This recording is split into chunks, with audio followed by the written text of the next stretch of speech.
하나님 말씀은 출애굽기 14장 1절로 20절 말씀입니다. 출애굽기 14장 1절로 20절 말씀을 함께 읽습니다.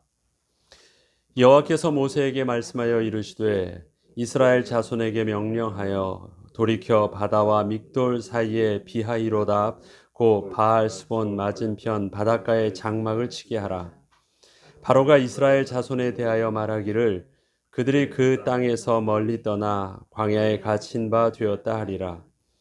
내가 바로의 마음을 완악하게 한즉 바로가 그들의 뒤를 따르리니 내가 그와 그의 온 군대로 말미암아 영광을 얻어 애굽 사람들이 나를 여호와인 줄 알게 하리라 하심에 무리가 그대로 행하니라.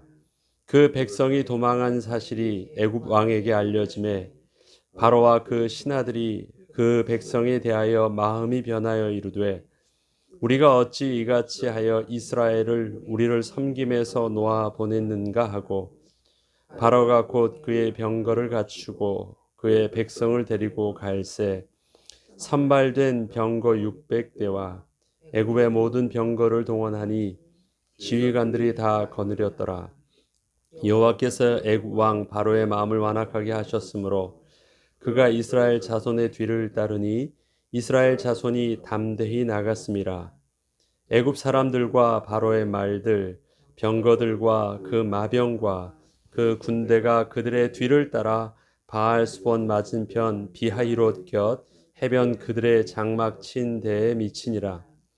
바로가 가까이 올 때 이스라엘 자손이 눈을 들어 본즉 애굽 사람들이 자기들 뒤에 이른지라. 이스라엘 자손이 심히 두려워하여 여호와께 부르짖고 그들이 또 모세에게 이르되 애굽에 매장지가 없어서 당신이 우리를 이끌어내어 이 광야에서 죽게 하느냐 어찌하여 당신이 우리를 애굽에서 이끌어내어 우리에게 이같이 하느냐 우리가 애굽에서 당신에게 이른 말이 이것이 아니냐 이르기를 우리를 내버려 두라 우리가 애굽 사람을 섬길 것이라 하지 아니하더냐 애굽 사람을 섬기는 것이 광야에서 죽는 것보다 낫겠노라. 모세가 백성에게 이르되 너희는 두려워하지 말고 가만히 서서 여호와께서 오늘 너희를 위하여 행하시는 구원을 보라. 너희가 오늘 본 애굽 사람을 영원히 다시 보지 아니하리라. 여호와께서 너희를 위하여 싸우시리니 너희는 가만히 있을지어다. 여호와께서 모세에게 이르시되 너는 어찌하여 내게 부르짖느냐 이스라엘 자손에게 명령하여 앞으로 나아가게 하고 지팡이를 들고 손을 바다 위로 내밀어 그것이 갈라지게 하라. 이스라엘 자손이 바다 가운데서 마른 땅으로 행하리라. 내가 애굽 사람들의 마음을 완악하게 할 것인즉 그들이 그 뒤를 따라 들어갈 것이라.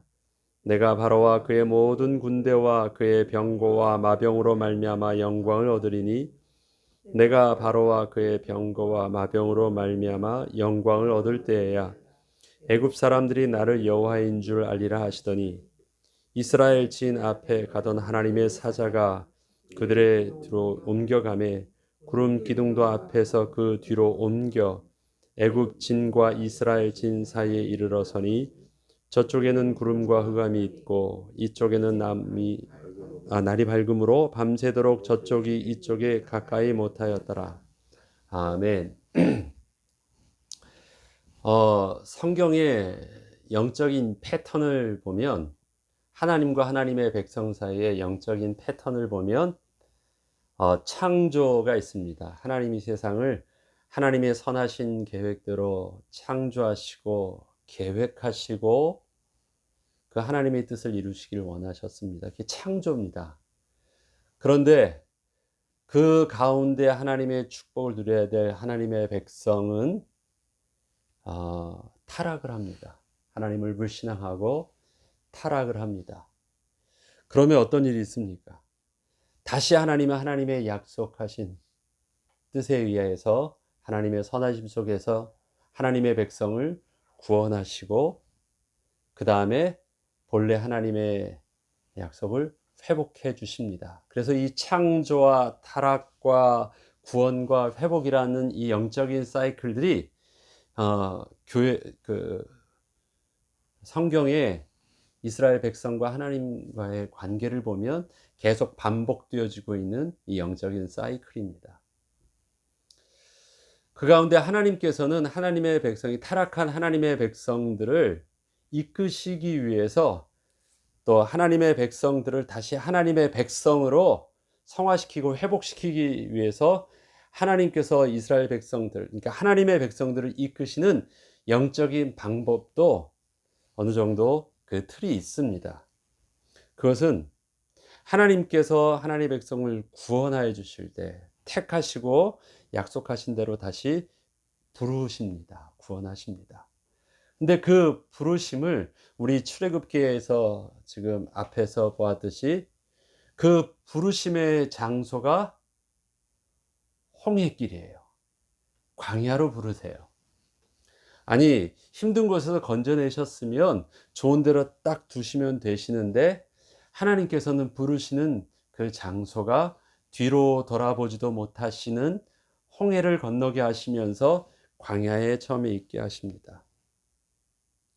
그 광야에 있게 하시는 하나님의 이유는 하나님의 백성의 그 타락의 원인 때문에 그렇습니다. 타락은 하나님을 불신앙한 거거든요. 그 타락했던 장소가 어디냐면 어려운 장소가 아니었어요.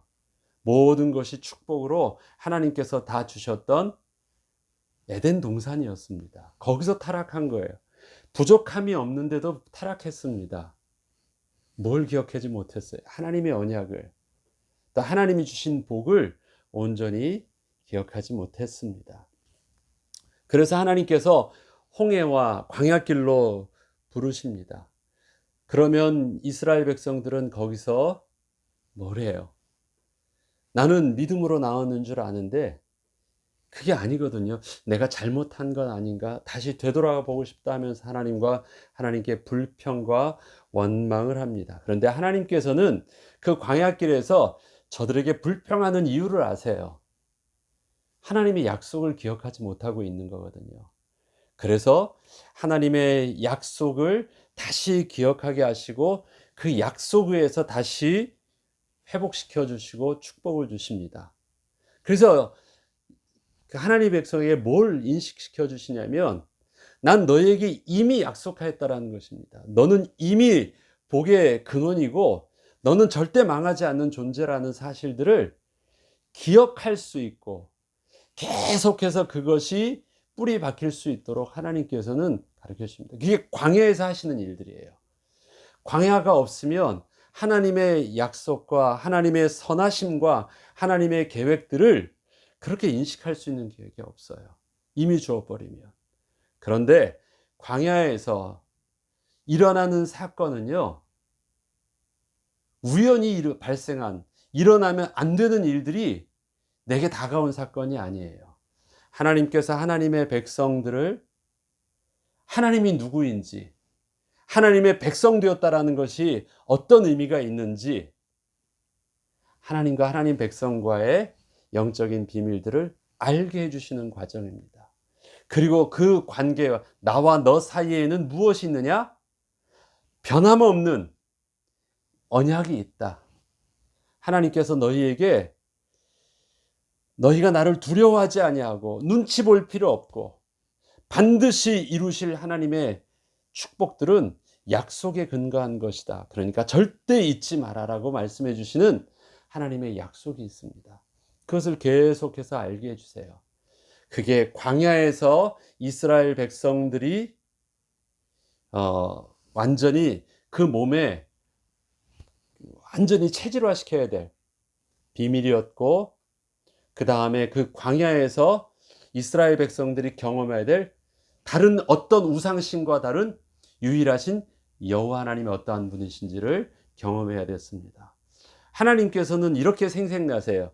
천하의 어떤 신이 내가 너희를 부르짖을 때 다가와서 응답하여 주시고 세상의 어떤 신이 너희가 광야에서 없는 데서 있게 하시고 심지 않은 데서 거두게 하시고 그렇게 40년 동안 이끌었던 어떤 신이 있느냐라고 하시면서 유일하신 하나님이 어떠한 분이신지를 이스라엘 백성들에게 어필하십니다. 다 그 일들이 어디서 일어났습니까?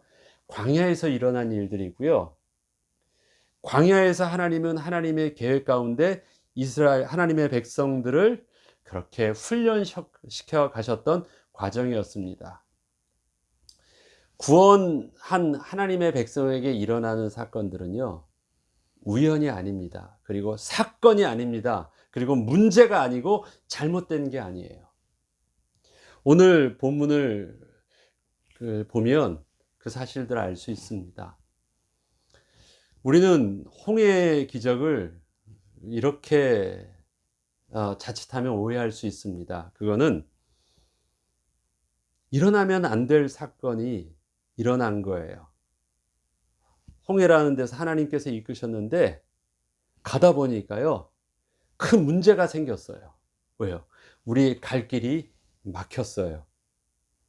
야, 그래서 어떻게 해야 될지 당황하고 있는데 항복했는 줄 알았던 애굽이, 또 애굽 왕과 그 신하들과 백성들이 정신 차리고 또 소식을 듣게 됩니다. 저들이 그 바닷가에 딱 이제 도망도 못 가는 딱 배수진 같은 그 바닷가에 딱 진을 쳤다라는 거예요. 저들은 그냥 밀어버리면 다 죽일 수 있어요. 더 이상 도망 못 가는 것. 내 백성인데 저들이 도망가려고 했다라는 것을 눈치채고 저들을 잡아오려고 합니다. 그리고 한 번도 그동안 바로가 싸움을 해보지 않았거든요. 모든 것이 그냥 다 당한 일이잖아요. 아니, 그래도 내가 힘이 있는데, 나에게 군대가 있는데, 나에게 어떤 나라도 꼼짝할 수 없는 마병과 기병이 있는데 그냥 당하는 게 너무 억울했습니다.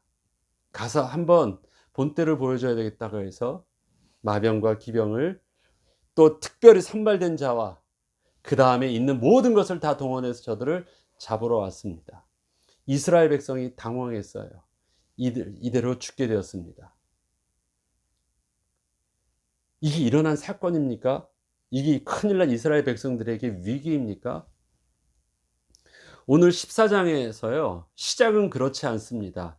하나님께서 모세에게 하신 말씀이 없다면 이것은 이스라엘 백성들에게 큰 위기고 사건이고 예상치 못했던 당황스러움일지 모르겠지만, 이것은 하나님께서 이스라엘 백성들을 애굽 군대에서 구원해 주시려고 하신 일들이 아닙니다. 하나님께서 이스라엘 그 애굽 군대와 하나님께서 싸우시는 것도 아니에요. 왜? 지금 가만히 홍해라는 것은요, 이스라엘 백성들에게 있어서는 뒤를 돌아보지 못하고 하나님의 구원의 길로만 나갈 수 있도록, 전진만 할 수 있도록 이끄신 하나님의 방법이었고요.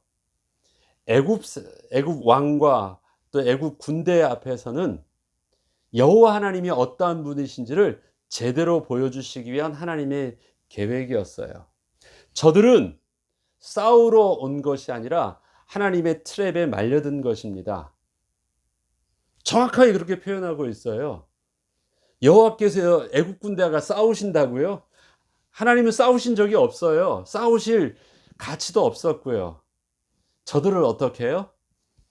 유인해서, 당신의 트랩으로 유인해서 완전히 박살내려고 하신 거예요.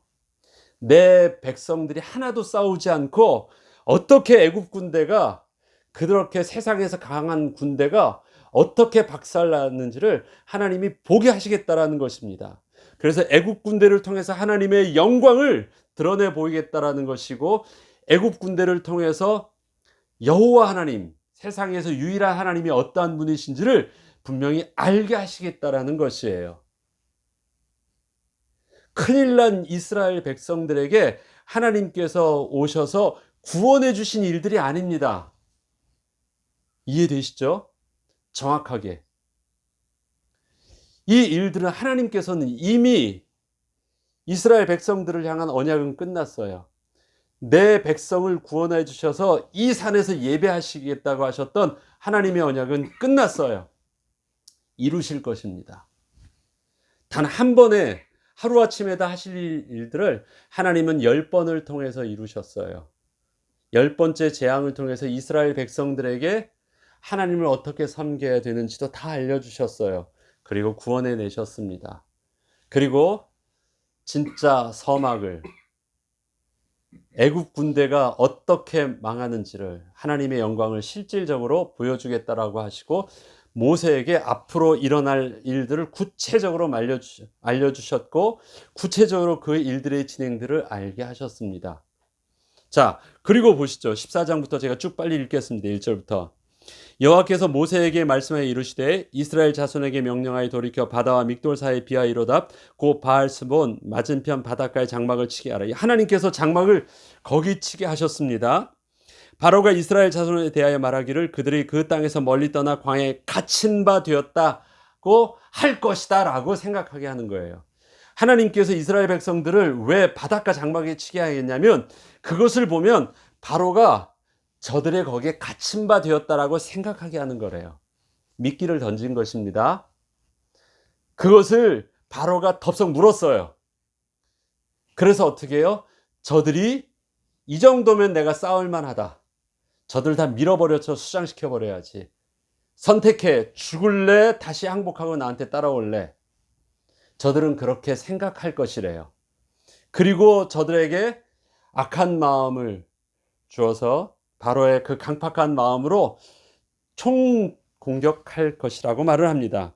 그러면 내가 바로의 마음을 완악하게 한즉 바로가 그들의 뒤를 따르리니 내가 그와 그의 온 군대로 말미암아 영광을 얻어 애굽 사람들이 나를 여호와인 줄 알게 하리라 하심에 무리가 그대로 행하시라. 자, 이미 뚜껑을 열어서 다 일어날 일들을 보여주셨잖아요. 그런데 그 다음부터 7절부터는 이제 그 하나님의 계획대로 바로와 백성들이 미끼를 물고 덥석 그 트랩으로 들어가는 과정들이 나옵니다. 그렇게 해서 그들의 병거를 모으고 완전히 들어왔습니다. 그리고 장막 그 앞까지 미쳤어요. 바로 눈앞까지 따라온 것을 이스라엘 백성들이 알았습니다. 이 스토리를 알고 있다면, 그리고 이미 게임 끝난 것이고 이미 우리는 하나님 앞에서 구원받은 하나님의 백성이라는 사실들을 알고 있다면 그것은 떨릴 일들이 아니거든요. 그런데 10절부터 보면 바로가 가까이 올 때 이스라엘 자손이 눈을 들어 본즉 애굽 사람들이 자기들 뒤에 이른지라 이스라엘 자손이 심히 두려워하여 여호와께 부르짖었다. 지금 바로의 군대를 어떻게 보고 있는 것입니까? 일어나면 안 될 사건이 일어난 거예요. 우리가 구원받아서 드디어 해방받았으면 일어나서는 안 될 큰 문제가 발생했다고 생각을 하는 거예요. 그래서 두려워하는 거예요. 내가 괜히 나왔다. 11절을 보니까 그들이 또 모세에게 이르되 애굽에 매장지가 없어서 당신이 우리를 이끌어내어 이 광야에서 죽게 하느냐? 어찌하여 당신이 우리를 애굽에서 이끌어내어 우리에게 이같이 하느냐? 이걸 보니까 그 앞에서 이스라엘 백성들에게 계속해서 말씀해 주셨던 것 있죠. 우리가 광야에서 하나님을 섬길 것이다. 하나님이 그렇게 하실 것이다. 계속해서 말씀해 주셨어요. 그리고 하나님의 백성과 애굽 백성을 구별한 것까지도 보여주셨어요. 그리고 하나님의 약속의 말씀을 순종한 자를 어떻게 구원하여 주시는지도 보게 하셨어요. 그리고 저들이 나가는 것은 지금 하나님께 예배하는 백성이라는 것들을 계속해서 재앙마다 하나님께서 심어주셨어요. 그런데 저들의 불평은 뭐니까? 불평은 보면 자기가 누군지 몰라요. 하나님이 왜 구원해 주신지도 몰라요. 원망과 불평을 보니까 처음으로 돌아가.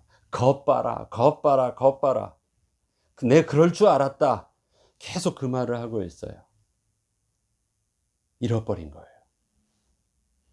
자, 그 일에 하나님께서는요, 저들에게 있어서 그 하나님의 말씀이 그 말이 그 말이었구나.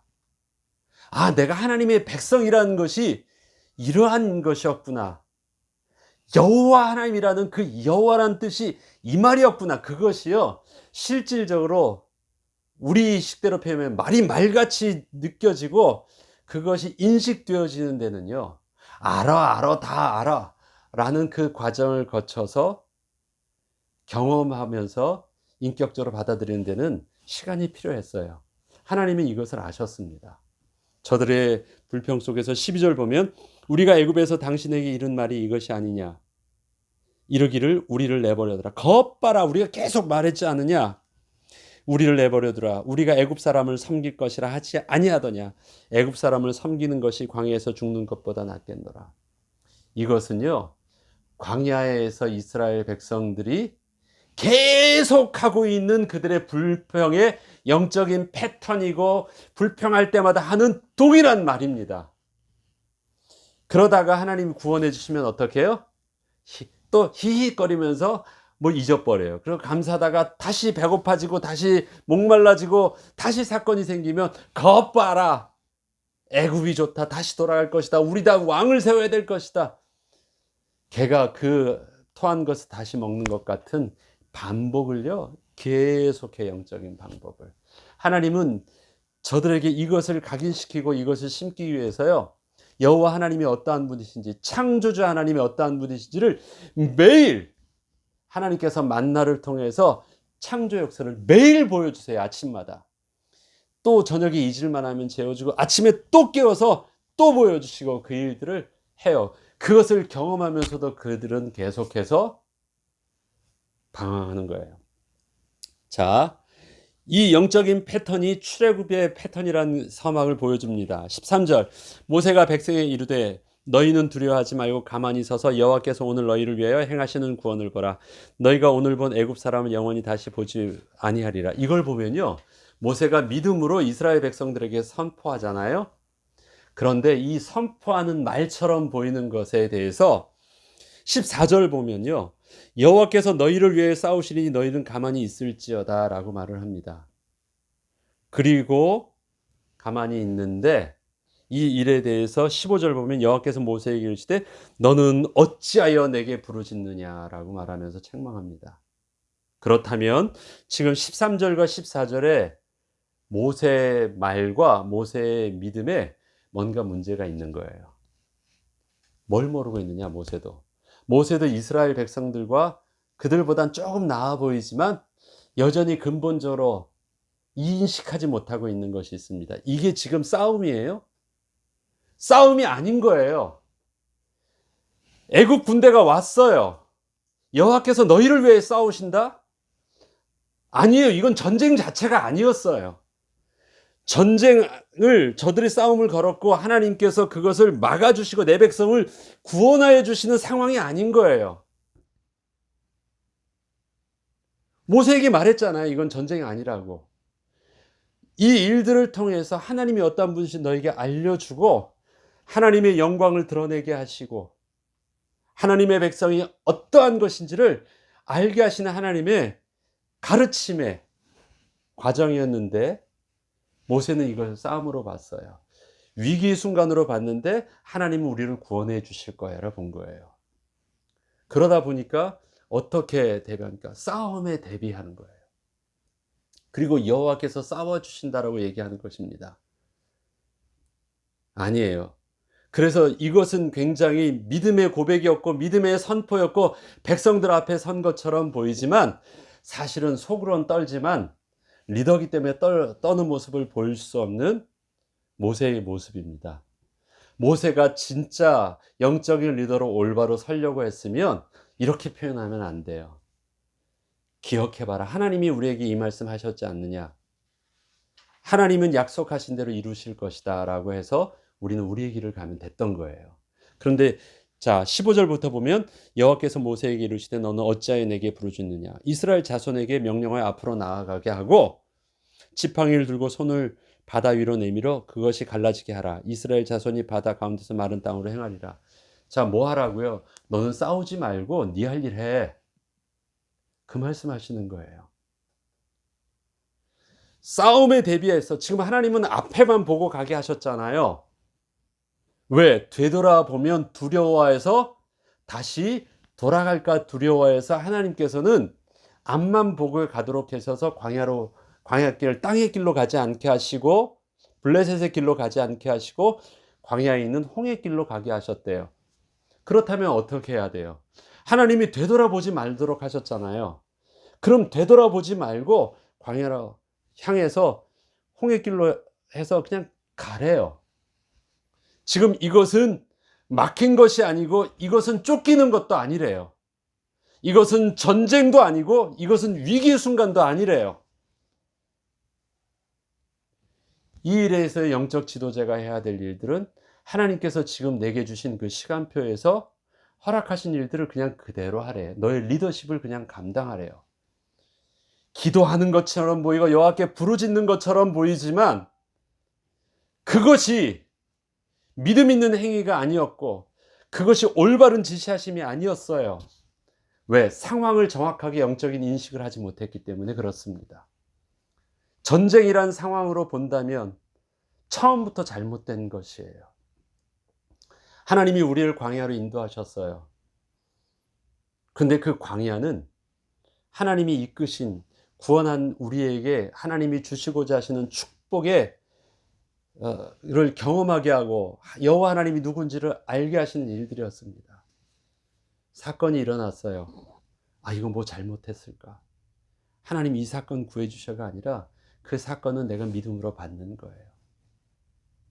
그러면 우리는 그 사건을 해결하려고 하지 않고 그 사건을 통해서 하나님이 주시고자 하는 축복을 퍼즐 찾듯이 찾아가는 거예요. 피하려고 하는 것이 아니라 가만히 들어가 보는 거예요. 하나님이 내게 맞닥뜨리게 하셨으니까 맞닥뜨리는 거예요. 거부하거나 피하거나 부정하지 않아요. 내가 못할 줄 알았는데 가서 그 일들을요 가만히 들어가 보니까 할만해요. 그리고 보지 못했던, 멀리서는 크게 보니까 보지 못했던 해결의 답들이 보이기 시작해요. 그리고 들어가는 거예요. 철로 역정에서 이래요. 기독인이 쭉 가는데 앞에 으르렁거리는 사자가 있어요. 가까이 보니까 다 떨어요. 이 길을 지나가라고 하는데 그 좁은 길에 사자가 떡 하고 있으니까 들어가지 못해요. 그래서 멀리서부터 덜덜 떨고 있는데 가게 하는 거예요. 가게 하니까 뭐가 있습니까? 쇠사슬에 묶여 있어요. 그래서 딱 왔는데 걸리지 않아요. 그래서 누군만 갈 수 있느냐? 그 말씀에 순종한 사람만이 본향을 향해서 그냥 갈 수 있는 거예요. 광야가 그렇대요. 그래서 하나님의 약속을 붙잡은 자가 하나님을 경험해요. 앞서 말씀드렸잖아요. 우리에게 있어서 가장 보안은 은근 패물이 아니라 하나님과 나와의 이야기라고. 너희의 자녀들이 묻거든 그것을 말해줄 수 있는, 하나님이 우리를 어떻게 구원하셨고 어떻게 애굽 땅 종되었던 곳에서 인도해 주셨고 어떻게 광야에서 하나님께서 이끄셨는지에 대한 그 말들을 다 해주래요. 초막을 지어놓고 무교병을 먹으면서 첫 열매를, 첫 소산을, 첫 가축을 드리면서 그렇게 아이들에게 이야기해 주래요. 하나님께서는 그 이야기를 이제 담아주시는 거예요. 뭔만 알면 돼요? 약속의 말씀을 붙잡고 순종하면 돼요. 모세는 이 한 번을 통해서 그렇구나라는 걸 압니다. 그 다음에 모세의 리더십은 계속해서 이젠 불평하는 이스라엘 백성들을 향하여 똑같은 위치에 서서 내가 하나님께 대표적으로 기도해 볼게, 그러지 않습니다. 하나님 어떻게 해야 돼요? 가르치고, 그 다음에 하나님, 저들이 불평할 때 모세는 하나님 앞에서 유순한 자가 됩니다. 그리고 계속해서 장막에 혼자 모여서 하나님 앞에 기도하는 일들이 그의 인생의 40년의 여정 속에서 영적인 리더십이 돼요. 그래서 백성들 앞에서 나를 따르라, 백성들 앞에서 내가 부르짖으면 하나님이 응답해 주실 거야, 이런 어떤 해결을 위한 기도를 하지 않습니다. 하나님이 원하신 그 길로 인도하심을 받는 유순한, 온유한, 잠잠한 리더십을 보여주기 시작합니다. 하나님이 그 모세에게 오늘 본문을 보니까 팁을 가르쳐 주시잖아요. 그렇게 하라고 말씀하시고요. 했을 때 모세가 드디어 그 뜻대로 하니까 구름 기둥이 있습니다. 구름 기둥과 불 기둥이, 앞에 구름 기둥과 불 기둥이 있었는데 하나님께서 천사를 통해서 구름 기둥을 어떻게 해요? 뒤로 있게 하셔서 그 앞에 있던 구름 기둥은 해를 가려 주시고 갈 수 있는 지표가 되게 하셨는데, 뒤에 딱 하니까 해와 달을 막아서 흑암을 있게 하시고, 앞에 있던 불 기둥은 밝혀 보여주셔서 밤에도 저들이 밝은 데 있게 하시고 저들을 흑암 가운데서 엎드려 움직일 수 없도록 두려워하게 하셔서 딱 막아두세요. 그리고 그 밤에 동풍을 일으키셔서 바람으로 모든 것을 말리시면서 하나님의 일들을 진행하십니다. 생각지 못했던 하나님의 능력들이, 천지를 창조하신 하나님의 능력이 해와 달과 구름과 바다와 바람과 모든 것을 움직이시면서 하나님의 백성들이 어떻게 이끄시는지를 보여주십니다. 구원받은 우리에게 있어서 망하는 일은 없습니다. 잘못될 일도 없습니다. 큰일 난 일도 없습니다. 있다면 무엇이 있습니까? 하나님께서 이 일들을 통해서 우리에게 하나님이 어떠한 분이신지를 알게 하시는 하나님의 계획을 우리에게 보게 하십니다. 그런데 그게 어떻게 보게 하신지를 몰라서 우리가 해야 되는 삶의 인도하심은 그냥 퍼즐 조각 맞추는 거예요. 이렇게 맞춰보는 거예요. 아니구나? 그럼 다른 것 보면서 궁금해서 하나님은 여기서 어떻게 나에게 하나님의 백성임을 알게 하시고 여호와 하나님을 드러내 보이십니까? 질문하고 인도받는 거예요. 잘못된 것 없습니다. 더 이상 살려달라는 기도하지 마시고요. 큰일 났으니까 이 문제 해결해 달라는 기도 안 하셔도 됩니다. 우리는 전쟁을 싸우지 하나님은 하나님의 전쟁을 싸우는 것이 아닙니다. 구원받은 하나님의 백성과 교제하고 이야기하고 부르신 그곳에서 나와 예배하기를 원하시는 것입니다. 나와 예배로 만나기를 원하시는 것입니다. 광야처럼 보이는 이 땅에서도 하나님 주시는 은혜와 평안함 속에서 묵묵히 인도받는 영적인 비밀이 우리 출애굽을 통해서 배우는 동안 저들의 모습을 우리에게 또 반면교사로 삼아서 우리는 영적인 인도심을 잘 받는 은혜의 비밀들을 누릴 수 있기를 주의 이름으로 축원합니다. 주기도문으로 마치겠습니다.